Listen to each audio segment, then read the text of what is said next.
പകൽ Ernakulam north railway സ്റ്റേഷനിൽ വെച്ച് ഒരു പെൺകുട്ടിയെ കടന്നുപിടിച്ച പ്രതിയെ അറസ്റ്റ് ചെയ്തു. തിരുവനന്തപുരം കീഴാവൂർ സ്വദേശിയായ സജീവാണ് അറസ്റ്റിലായത്. കഴിഞ്ഞ ശനിയാഴ്ച വൈകുന്നേരം 3 മണിക്കാണ് സംഭവം നടക്കുന്നത്. പൂനെ കന്യാകുമാരി എക്സ്പ്രസിൽ തൃശൂരിലേക്ക് പോകാനെത്തിയതായിരുന്നു പെൺകുട്ടി.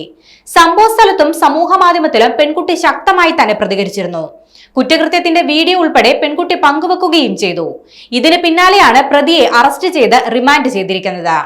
എറണാകുളം റെയിൽവേ സ്റ്റേഷനിൽ ട്രെയിൻ കയറാൻ നിന്ന പെൺകുട്ടിയെ ട്രെയിനിൽ നിന്നും ഇറങ്ങുകയായിരുന്ന സജീവ് കയറി പിടിക്കുകയായിരുന്നു. പിന്നാലെ പെൺകുട്ടി പ്രതിയുടെ കയ്യിൽ പിടിച്ച് തടഞ്ഞു വെച്ചുകൊണ്ട് ഇയാൾക്കെതിരെ ശബ്ദമുയർത്തുകയും ചെയ്തു. തുടർന്ന് പ്രതിയുടെ വീഡിയോ എടുക്കാൻ തുടങ്ങിയതോടെ ഇയാൾ ആൾക്കൂട്ടത്തിന് നടുവിലൂടെ ഓടിപ്പോയെന്നും പെൺകുട്ടി പറയുന്നുണ്ട്. തിരക്ക് കുറഞ്ഞ പ്ലാറ്റ്ഫോമിലാണ് സംഭവം നടന്നത്. പിടിക്കപ്പെട്ടതോടെ കുടുംബമുണ്ട്, ഭാര്യയും മക്കളും സഹിക്കില്ല എന്നെല്ലാം പറയാൻ തുടങ്ങി.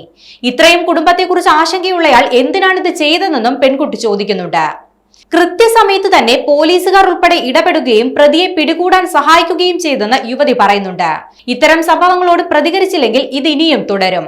പലരും ഇത്തരം സംഭവങ്ങൾ ഉണ്ടാകുമ്പോൾ കോടതി കയറി ഇറങ്ങണമല്ലോ, ഭാവി പോകണമല്ലോ എന്നെല്ലാം പറഞ്ഞ് മിണ്ടാതിരിക്കുന്നത് കണ്ടിട്ടുണ്ട്. നമ്മൾ നമ്മളെക്കുറിച്ച് മാത്രം ചിന്തിക്കുന്നത് കൊണ്ടാണ് ഇങ്ങനെ തോന്നുന്നതെന്നും ജയിലിൽ കിടക്കുന്ന കാലത്തോളം അയാൾ ഇനി ആരെയും ഉപദ്രവിക്കില്ലല്ലോ എന്നും പെൺകുട്ടി പ്രതികരിച്ചു.